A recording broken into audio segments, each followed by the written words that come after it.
Hello student, today we will start from exercise 14b. This is the first question of this exercise. In the following, identify the cases of direct variation and inverse variation. इसमें से आपको पता करना है students कि इसमें से direct variation कौन सा है और डू नॉट सॉल्व, यानी कि इसको सॉल्व आपको नहीं करना है, ठीक है ना। बिना सॉल्व के आपको बताना है कि डायरेक्ट वेरिएशन कौन सा है। तो डायरेक्ट वेरिएशन में दो चीज़ें दी जाती है, दोनों चीज़ें, एक चीज़ इंक्रीज हो रही है तो दूसरी भी इंक्रीज होगी, और एक चीज़ इंक्रीज डिक्रीज हो रही है तो दूसरी भी डिक्रीज होगी, तो वो डायरेक्ट वेरिएशन होगा। और इन्वर्स वेरिएशन में क्या होता है कि एक चीज़ इंक्रीज हो रही है तो दूसरी चीज़ डिक्रीज होनी चाहिए।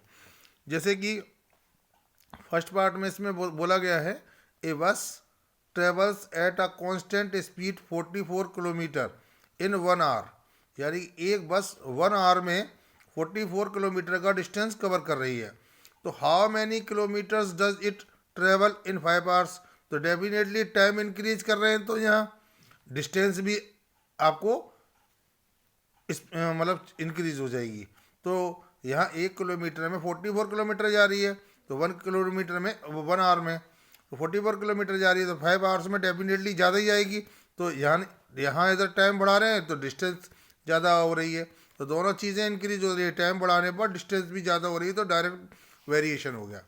Now the B part of this question, the price of a rice is ₹20 per KG, यानी कि पर केजी राइस का जो प्राइस है वो 20 kg है। Okay, I can Y 12 kg for ₹240, यानी 12 kg जो राइस है वो 240 में आ जाता है। If the price goes up by ₹2, यानी 20 से वो 22 हो जाए, यहाँ ₹2 इंक्रीज हो जाए, जैसे यहाँ का राय पर केजी हो जाता। How much rice can I by for ₹240, तो यदि यहाँ पर 20 kg पर केजी के हिसाब से आपने 12 kg चावल 240 के परचेज करे हैं, तो ये 22 kg पर केजी जो प्राइस हो जाए, यानी ₹2 इंक्रीज हो जाए, तो 240 में चावल कम आएंगे या ज़्यादा? भाई कॉस्ट ज़्यादा हो जाएगी, रुपीज़ आपने सेम रखी है, यानी उतने ही रुपये में आप ज़्यादा कॉस्ट करके आप परचेज करेंगे राइस, तो डेफिनेटली राइस कम आएगा। तो यहाँ पर इधर कॉस्ट इंक्रीज कर रहे हैं तो लेकिन क्वांटिटी चावल की कम हो रही है परचेजिंग की। ओके, तो यहाँ इन्वर्सली या इन्वर्स वेरिएशन हो जाएगा। Okay student, this is the question number second, given that X varies inversely as Y, यानी एक्स वाई के इन्वर्स वेरियस इन्वर्स है। When x is equal to 3 and y is equal to 30, तो find the A part में आपको y की value find करनी है when x equal to 2 and x की वैल्यू b वाले में फाइंड करनी है when y is equal to 2। तो पहले हम लिखेंगे x inversely proportional to y, तो x इनवर्सली प्रोपोर्शनल का साइन है ये, ठीक है ना, ये इनवर्सली प्रोपोर्शनल का साइन है। तो 1/y इनवर्सली में क्या करते हैं 1/y लिखेंगे, यानी जो यहाँ लिखा होगा इसको 1/y में। अब कॉन्स्ट इजिकल टू का साइन लगाएंगे, के से मल्टीप्लाई करेंगे, के कांस्टेंट टर्म हो गई, ठीक है ना। तो जैसे ही के से मल्टीप्लाई करेंगे यहाँ इजिकल टू हो जाएगा, ठीक है, और इंटू 1/y, इसका मल्टीप्लाई करेंगे y का x से, तो x into Y is equal to K बन जा के। तो कांस्टेंट टर्म जो आएगी वो x into Y is equal to K हो जाएगी। अब आपको क्या करना है स्टूडेंट्स, x की वैल्यू पुट करनी है पहले 3, y की वैल्यू 30, तो कांस्टेंट टर्म जो आई वो आपके पास 90 आई। अब फर्स्ट पार्ट है स्टूडेंट इसका, x into Y is equal to K, तो x की वैल्यू हमारे पास 2 दे रखी है, y की वैल्यू फाइंड करनी है पार्ट में, तो पुट कर देंगे x की वैल्यू। तो अब 2 को डिवाइड में ले जाएंगे और 90 यहाँ कांस्टेंट टर्म की वैल्यू पुट कर देंगे और डिवाइड में ले जाएंगे, 2 से डिवाइड लगाएंगे 45 आएगा, तो y की वैल्यू इसमें फाइंड हो जाएगी। बी पार्ट में स्टूडेंट्स सेम आपको एक्स वाई इजिकल टू के कांस्टेंट टर्म थी ये, तो हमारे पास k की वैल्यू 90 आई थी हमारे पास स्टार्टिंग में हमने फाइंड करी थी। अब यहाँ y की वैल्यू पुट करनी है 10, तो x की वैल्यू फाइंड करनी है इसमें, तो 10 को हम डिवाइड में ले जाएंगे, 9 ये कैंसिल हो गया, ये 9 टाइम्स कैंसिल हो जाएगा, तो x की वैल्यू होगी वो y होगी। Okay students, this is the question number 3 if X and Y vary inversely, यानी कि ये X and Y inversely proportional है, तो ठीक है ना, इनवर्स है इसमें। Find the constant of variation and complete the table. तो आपको ऊपर लिखा है कि इसने कहा कि एक्स वाई के इनवर्सली प्रोपोर्शनल है, तो एक्स इनवर्सली प्रोपोर्शनल 1/y, ठीक है ना, इनवर्स है तो 1/y लिखेंगे। अब यहाँ इजिकल टू का साइन के से मल्टीप्लाई करेंगे। अब y का मल्टीप्लाई इससे करेंगे तो x into Y is equal to K हो जाएगा। तो जैसे पहले वाले पार्ट में x की वैल्यू और y की वैल्यू 20 दे रखी है, तो x की वैल्यू हमने 3 और y की वैल्यू 20 पुट कर ली, तो कांस्टेंट टर्म जो निकल के आई इसकी वो 60 आई। तो कांस्टेंट कितना हो गया 60, तो कांस्टेंट प्रोपोर्शन इज 60, ठीक है ना। अब आपको पास फर्स्ट पार्ट में इसके हमने पार्ट बना लिए, ये first part, second part, third part, fourth, fifth, यानी A B C D E, इस तरीके से हमने पार्ट बना लिए, ठीक है ना।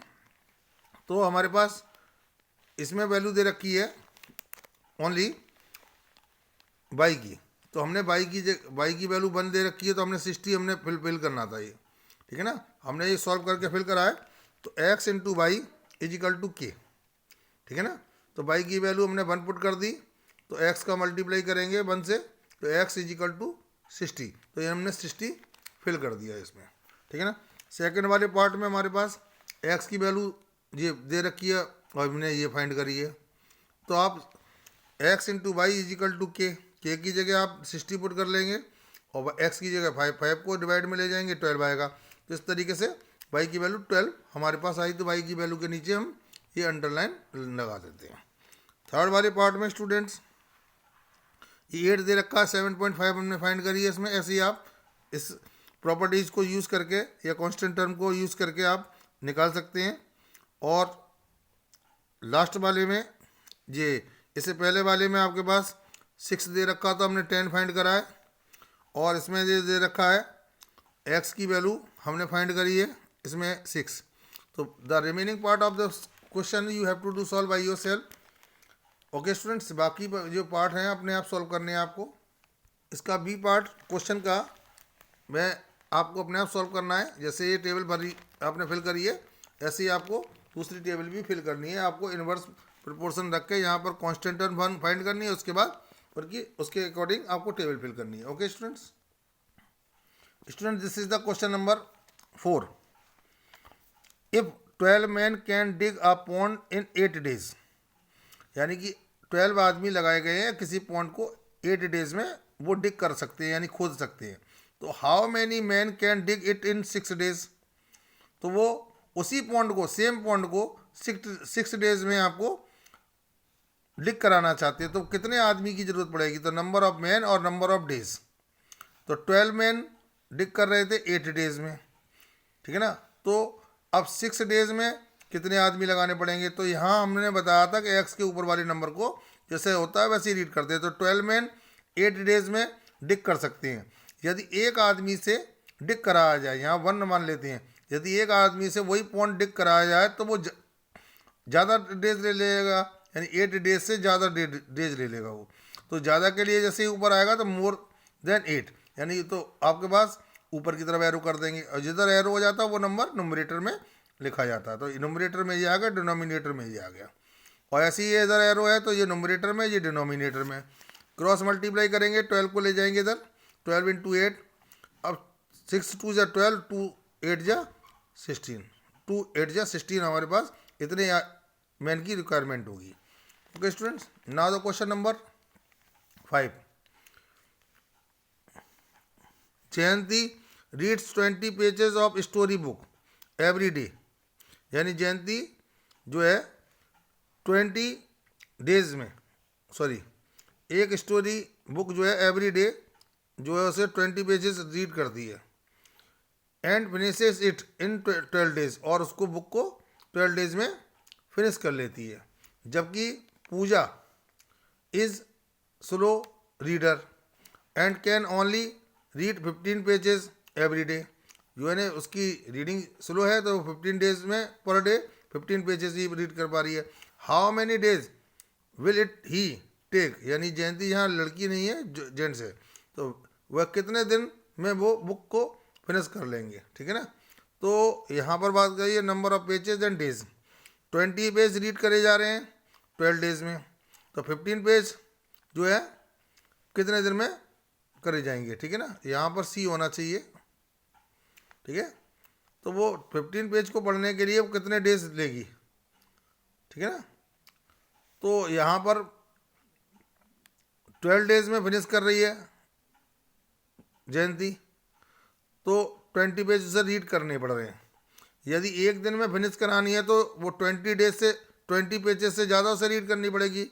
जैसे यहाँ 12 डेज में 20 पेज वो पर डे फिनिश कर रही है, तो वो बुक फिनिश हो जाती है। यदि एक दिन में हमें बुक फिनिश करनी हो तो हमें 20 पेज से ज़्यादा रीड करने पड़ेंगे, ज़्यादा के लिए ऊपर।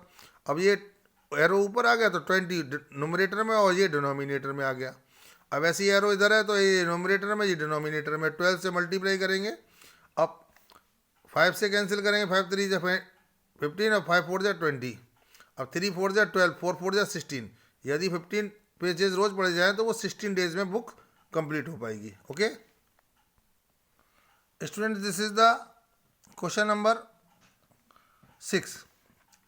If X square Y square is equal to 4 bracket में X Y -1, then prove that the X and Y varies inversely as each other, hint prove X Y is are constant. ये बोला गया है इज इक्वल टू कॉन्स्टेंट।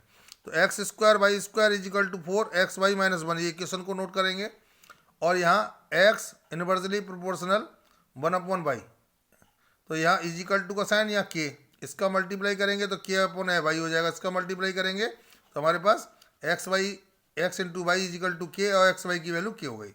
अब क्या करना है कि जहाँ जहाँ एक्स वाई है वहाँ हमें के पुट करना है। तो एक्स वाई की जगह हमने के पुट कर दिया और स्क्वायर कर दिया, एक्स वाई की जगह के पुट कर दिया, 4 से मल्टीप्लाई कर दिया 4 के, और 4 बन जा 4। अब इसको ट्रांसफर करके इधर लगाएंगे तो माइनस का हो जाएगा, ये भी प्लस का हो जाएगा। अब ये इक्वेशन बनती है इसका होल स्क्वायर और इसका होल स्क्वायर -2 फार्मूले का, और के में ए में ये आ गई और बी में ये रख देंगे, तो ए माइनस बी का होल स्क्वायर आपके पास ये क्रिएट हो गया, ठीक है ना, बन गया। तो आपके पास ए माइनस बी का होल स्क्वायर, स्क्वायर हटाएंगे तो अंडर रूट लगाएंगे 0 पे, तो 0 पे की रूट वैल्यू 0 होगी। तो यहाँ पर स्क्वायर हटाने पर यहाँ रूट 0 हो जाएगा, रूट 0 की वैल्यू 0 आ जाएगी। तो के की वैल्यू जो ट्रांसफर करके लाएंगे तो 2 हो जाएगी, ये कांस्टेंट हो गई। तो एक्स वाई की वैल्यू जो हो गई वो 2 कांस्टेंट हो गई। Okay student, this is the question number 7। 500 soldiers in a fort had enough food for 30 days, यानी कि एक फोर्ट है, किला है जिसमें 500 सोल्जर्स हैं, उनके लिए 30 डेज के लिए वो खाना चल जाता है। आफ्टर 6 डेज, 6 डेज में जैसे 6 डेज होते हैं, some soldiers were sent to another fort, तो उसमें से 6 डेज के बाद वो दूसरे किले में भेज दिए जाते हैं, उनमें से 500 में से। And the food lasted for 32 more days, तो वो जो बचे हुए सैनिक होते हैं तो वो 32 मोर डेज उसको और वो चला लेते हैं, ठीक है ना। तो how many soldiers left the fort, यानी कि वो कितने सोल्जर्स दूसरे किले में चले गए। तो number of soldiers and days, 500 soldiers के लिए 30 डेज के लिए था, लेकिन उन्होंने 6 डेज ही कंज्यूम कर पाया था, तो उनके पास 24 डेज अभी बचे हुए हैं। अब कितने सोल्जर्स के लिए, 32 डेज के लिए चल जाएगा जहाँ, तो ये एक्स वाला एरो नीचे 500 सोल्जर्स फिनिश करते हैं 24 डेज में। यदि एक सोल्जर से खाना खवाया जाए, वही खाना सर्व किया जाए, तो वो ज़्यादा दिन में कंज्यूम कर पाएगा, ठीक है ना। तो एरो ऊपर कर दिया। तो अब आपके पास 24/32 और x/500 क्रॉस मल्टीप्लाई करेंगे, 4 से डिवाइड लगाएंगे, 125 का मल्टीप्लाई करेंगे तो 375। अब आपके पास नंबर ऑफ लेफ्ट सोल्जर्स, तो 500 थे और इतने आपके पास रह गए, तो वो गए कितने माँ, तो 125 इन दोनों को सब्ट्रैक्ट करने पर, तो इतने सोल्जर्स लेफ्ट करके चले गए। Okay students, this is the question number 8। Zaheer Khan runs at the speed 35 kilometre per hour and completes a race in 16 minutes. Zaheer Khan जो है इस स्पीड से रन कर रहा है और 16 मिनट में रेस कंप्लीट कर ले रहा है। If Harbhajan speed is 32 kilometre per hour, in how much time will he complete the race, तो वो हरभजन कितनी देर में कंप्लीट कर लेगा। तो speed of race kilometre per hour, time minute में दे रखा है, तो इसकी स्पीड ये थी जहीर खान की, और टाइम था इसके पास 16 मिनट। तो हरभजन की स्पीड 32 थी, तो हरभजन का टाइम हमें मालूम नहीं है, तो एक्स सपोज कर लिया, तो एक्स वाला एरो नीचे। अब 16 मिनट में वो रेस कंप्लीट कर रहा है इस स्पीड से। यदि हमें 1 मिनट में रेस कंप्लीट करानी हो 1 मिनट में, तो इसकी रेस को हमें इंक्रीज करना होगा, तो इंक्रीज करने का मतलब बढ़ाना होगा, तो बढ़ाने के लिए हम एरो ऊपर कर देंगे, तो 35/32 x/16 हो जाएगा। क्रॉस मल्टीप्लाई करके ले जाएंगे, 16 2 जा 32 और 2 से डिवाइड लगाएंगे इसमें, तो 17.5 मिनट्स में ये रेस कंप्लीट हो जाएगी हरभजन की इस स्पीड से। Okay, now the question number 9। 8 taps having the same rate of the flow, यानी कि 8 टैप्स हैं पानी, वाटर टैप्स हो गए, उनका पानी का फ्लो एक ही है, सेम रेट से चल रही, कभी कम ज़्यादा कभी नहीं हो रही है। Fill the tank in 27 minutes, और वो सेम रेट से जब चलती है तो वो 27 मिनट्स में एक टैंक फिल कर देती हैं। If 2 taps go out of order, यानी कि उनमें से 2 बंद हो जाती हैं, ठीक है ना। How long will the remaining taps take to fill the tank. अब आपके पास नंबर ऑफ टैप्स है और यहाँ टाइम है, ठीक है ना, और ये टाइम जो है वो मिनट में है, ठीक है ना। तो 8 टैप्स 27 मिनट्स में फिल कर रही हैं, तो इसमें से 8 में से 2 बंद हो गई, अब बची 6, तो 6 वाली रिमेनिंग वाली कितने देर में भर देंगी, तो वो एक्स टाइम में भर देंगी। तो 27 मिनट में भरने के लिए हमें 8 टैप्स लगानी पड़ रही है, तो 1 मिनट में हमें यदि टैंक फिल कराना हो तो हमें 8 से ज़्यादा टैप्स लगानी पड़ेंगी, वाटर टैप्स, ठीक है ना। तो यहाँ ज़्यादा के लिए हम एरो ऊपर कर देंगे, तो ये x/27 और यहाँ 8/6 हो गया। अब इसे कैंसिल करेंगे, ये 3 से कैंसिल करेंगे, 3 2 जा 6, 3 9 जा 27, और 2 से कैंसिल हो गया, 8 को कैंसिल करेंगे, 4 टाइम 4 का मल्टीप्लाई करेंगे 9 से, तो 36 मिनट, यानी कि वो 6 स्टेप्स जो हैं, यदि वो 2 बंद कर दी जाती है तो 6 स्टेप रह जाएंगी, तो उन्हें 36 मिनट्स लगेंगी। Okay students, this is the question number 10। A pressure of certain quantity of gas varies inversely as the volume, ठीक है ना। जैसे जैसे गैस हम प्रेशर ज़्यादा बढ़ाते हैं तो वॉल्यूम कम हो जाएगा। When the pressure is 30 units, the volume is 76 unit है। प्रेशर हम यहाँ पर 30 है तो वॉल्यूम उसका 76 है। Find the volume when the pressure is 30.4 unit, तो यहाँ प्रेशर है यूनिट, प्रेशर यूनिट है, और यहाँ वॉल्यूम है ये यूनिट में, ठीक है ना। अब यहाँ पर 30 का प्रेशर था तो 76 वॉल्यूम था उसका, और यहाँ प्रेशर 30.4 का है, तो वॉल्यूम कितना होगा, तो एक्स वाला वैल्यू नीचे। जब हम किसी चीज़ में वॉल्यूम डिक्रीज करते हैं तो प्रेशर इंक्रीज हो जाता है, तो यहाँ पर हमारे पास वॉल्यूम 76 है तो प्रेशर ये है। यदि वॉल्यूम कम कर दें और कम कर दें किसी चीज़ का तो प्रेशर इंक्रीज हो जाएगा, तो इंक्रीज के लिए हम ऊपर करेंगे, ठीक है ना। अब हमारे पास ये x/76 और 30/30.4, अब हमारे पास डेसिमल रिमूव करेंगे तो यहाँ 0 इंक्रीज हो जाएगा। अब 76 का डिवाइड 304 में लगाएंगे, 4 टाइम्स, 4 का डिवाइड इसमें लगाएंगे तो 75 टाइम्स जाएगा ये, ठीक है ना। तो 75 बन जा 75 यूनिट इसका वॉल्यूम हो जाएगा। Okay students, it is enough for today.